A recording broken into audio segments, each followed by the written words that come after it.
ख्वाजा आसिफ ये नहीं कि असेंबली में खड़े होके आए बाएं चाहे और रोना रोए। टाइम आ गया है, जवाब दो, नहीं तो हटो अपने ओहदे से। जो इदारे आपके नीचे आते हैं उनसे सवाल करें, तुम्हारी जिम्मेवारी है, जवाब दो कौम को। रोना मत रो, नहीं तो हट जाओ हुकूमत से अगर तुम नहीं कर सकते अपना फर्ज पूरा। हमारी हुकूमत आपने कंस्पिरेसी से हटाई, उसके बाद ये गड़बड़ शुरू हुई, उसके बाद दहशतगर्दी बढ़ी। आप जवाब दें, इंटेलिजेंस फेलियर क्यों हो रहा है, सिक्योरिटी फेलियर क्यों हो रहा है? क्योंकि मुल्क में तबाही हो रही है, दहशतगर्दी बढ़ती जा रही है और कोई जिम्मेवारी लेने के लिए तैयार नहीं है। ये कैसी हुकूमत है? सोचिए जरा। कौम को भी पता चलना चाहिए कि आप सवाए एनआरओ के कोई काम में ना दिलचस्पी ली, ना कोई काम किया, ना अभी कर रहे हैं, सिर्फ दहशत फैलाते जा रहे हैं और सियासी इंतकाम लेते जा रहे हैं। ये कोई हुकूमत है? यही तरीका रह गया आपके पास कि कौम पे दहशतगर्दी हो, कौम पे मईशत का बोझ पड़ता जाए और आप रोना रोते रहे असेंबली में। हर दूसरे तीसरे दिन आजकल के डिफेंस मिनिस्टर जो हैं ख्वाजा आसिफ, वो या असेंबली में खड़े होके अजीबोगरीब रोना धोना करते हैं, इल्ज़ामात लगाते हैं पीटीआई की हुकूमत पे, या लगता है कुछ बुखलाए हुए हैं, उनको समझ नहीं आ रही कि पॉलिसीज़ क्या हैं इनकी इम्पोर्टेड हुकूमत की। बहरहाल कई चीज़ें वाज़े करना चाहती हूँ मैंने पहले भी ये कई जगह बात की है कि ये जो मुज़ाकरात की बात होती है टीटीपी के साथ और पीटीआई का नाम उसमें आता है और हमारी हुकूमत का और चेयरमैन इमरान खान साहब जब वो प्राइम मिनिस्टर थे, तो दो चीज़ें वाज़े कर दूँ। पहली बात, बिल्कुल जनरल बाजवा ने ये सजेशन या पॉलिसी प्राइम मिनिस्टर को पेश की थी उस वक्त इमरान खान साहब को, लेकिन इमरान खान साहब ने इन प्रिंसिपल अग्री किया, लेकिन ये कंडीशन लगाई कि पहले एक मीटिंग बुलाई जिसमें काबीना के मेंबरान और जो पहले फाटा कहलाता था अब वो मर्ज हो गया है केपी में, उन इलाकों के और स्वात वगैरह के जो इलेक्टेड एमएनएज हैं उनको उस मीटिंग में बुलाया। मैं भी उस मीटिंग में थी, वहाँ जनरल फैज़ भी थे और मिलिट्री वाले लोग भी थे।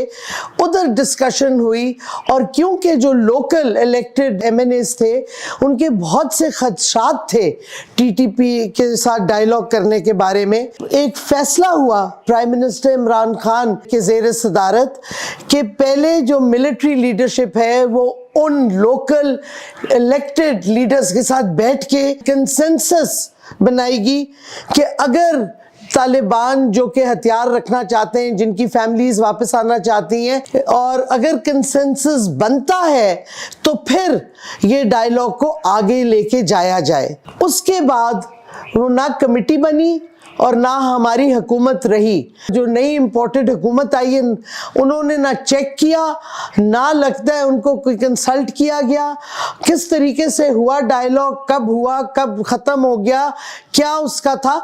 ये ख्वाजा आसिफ तुम्हारा काम है, तुम डिफेंस मिनिस्टर हो। कौन है जिन्होंने ये डायलॉग किया जो नहीं कामयाब हुआ, कैसे दहशतगर्दी बढ़ी? तुम हो डिफेंस मिनिस्टर, चू चू चाचा कर रहे हो खड़े होके असेंबली में कि मुझे तो नहीं पता, मैं तो इधर ही गया था, कॉफी पी के पता नहीं किसने क्या कर दिया। और भाई 10 महीने हो गए जब से दहशतगर्दी बढ़ी है, ये तुम्हारी जिम्मेवारी है। तुम अभी अफगानिस्तान से होके आए हो, उसके बाद तुमने 2 दिन बाद तकरीर की है कि इधर बैठ के असेंबली में जनरल बाजवा ने कहा डायलॉग होना है, तो तुम कुछ नहीं बोले उस वक्त। तुम पिछली असेंबली में भी थे, जब हमारी हुकूमत थी तुम भी थे, तुम्हें सवाल करने की जुर्रत नहीं हुई थी। हमने तो उस वक्त भी जनरल बाजवा और जनरल फैज से सवाल किए, रिकॉर्ड होगा अगर रिकॉर्डिंग उसकी होगी मीटिंग की। तुम चुप क्यों बैठे रहे थे? तुम्हें क्या खौफ था? और अब तुम डिफेंस मिनिस्टर बन गए हो तो कौम को जवाब दो, क्यों हमारे लोगों का पेशावर में जो दहशतगर्दी हुई है, कराची के पुलिस ऑफिस में जो हुई है, ये कैसे हो रही है? इंटेलिजेंस फेलियर क्यों हो रहे हैं ये? तुम डिफेंस मिनिस्टर हो, डिफेंस फोर्सेस की लीडरशिप से पूछो क्यों ये हो रहा है। اور کابل میں کیا تم بات چیت کر کے آئے ہو؟ آپ گئے تھے DGISI کے ساتھ، کیا فیصلے کیے ہیں؟ اخباروں میں تو یہی آ رہا ہے کہ انہوں نے آپ کو دھمکی دی ہے کہ آپ پیسے بھریں ری سیٹلمنٹ کے، اس کے علاوہ تو کوئی خبر اچھی تو کوئی نہیں آ رہی۔ تو کیا آپ کر کے گئے تھے اور کس طرح واپس آ گئے؟ کیوں ہماری جو فینسنگ کی تھی بڑے محنت سے ہماری فوج نے اور بڑا پیسہ خرچ کر کے، قوم کا پیسہ لگا ہے اس پہ، وہ فینسنگ کیوں ٹوٹتی جا رہی ہے؟ اس پہ انویسٹیگیشن آپ نے کروائی ڈیفنس منسٹر ہو کے؟ خواجہ آصف اپنی ذمہ داری پوری کرو، آپ کا فرض بنتا ہے قوم کو آپ جواب دو۔ کھڑے ہو کے اسمبلی میں رونا دھونا اور پچھلی حکومت پہ الزام لگانا، ہماری پوزیشن واضح طور پہ کلیئر ہے۔ ہم نے کہا تھا ڈائیلاگ اسی وقت ہوگا جب ایک کنسنسس ہوگا لوکل الیکٹڈ لیڈرشپ اور فوج کے درمیان، پھر وہ جا کے آگے بڑھیں گے بات کرنے کے لیے۔ یہ نہیں ہوا، ہماری حکومت آپ نے کنسپریسی سے ہٹائی، اس کے بعد یہ گڑبڑ شروع ہوئی، اس کے بعد دہشت گردی بڑھی۔ تمہاری ذمہ داری ہے، جواب دو قوم کو، رونا مت رو، نہیں تو ہٹ جاؤ حکومت سے اگر تم نہیں کر سکتے اپنا فرض پورا۔ یہ کوئی طریقہ کار نہیں ہے کہ جب کوئی مسئلہ اٹھے تو ذمہ داری لینے کے بجائے الزام تراشی کرتے رہو۔ اور یہ بھی میں یاد دلا دوں خواجہ آصف کہ تینوں ایئر فورس، نیوی اور آرمی ڈیفنس منسٹری کے نیچے آتی ہیں۔ آئین پڑھیں، رولز آف بزنس پڑھیں، آپ کے نیچے آتی ہیں تینوں سروسز۔ اس واسطے آپ جواب دیں انٹیلیجنس فیلئر کیوں ہو رہا ہے، سیکیورٹی فیلئر کیوں ہو رہا ہے، پوچھیں۔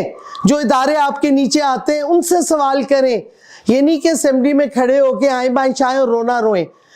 ٹائم آ گیا ہے، جواب دو، نہیں تو ہٹو اپنے عہدے سے، کیونکہ ملک میں تباہی ہو رہی ہے، دہشت گردی بڑھتی جا رہی ہے اور کوئی ذمہ داری لینے کے لیے تیار نہیں ہے۔ یہ کیسی حکومت ہے؟ سوچئے ذرا، قوم کو بھی پتہ چلنا چاہیے کہ آپ سوائے NRO کے کوئی کام میں نہ دلچسپی لی، نہ کوئی کام کیا، نہ ابھی کر رہے ہیں، صرف دہشت پھیلاتے جا رہے ہیں اور سیاسی انتقام لیتے جا رہے ہیں۔ یہ کوئی حکومت ہے؟ یہی طریقہ رہ گیا آپ کے پاس کہ قوم پہ دہشت گردی ہو، قوم پہ معیشت کا بوجھ پڑتا جائے اور آپ رونا روتے رہیں اسمبلی میں؟ ناٹ ایکسیپٹیبل، جواب دو۔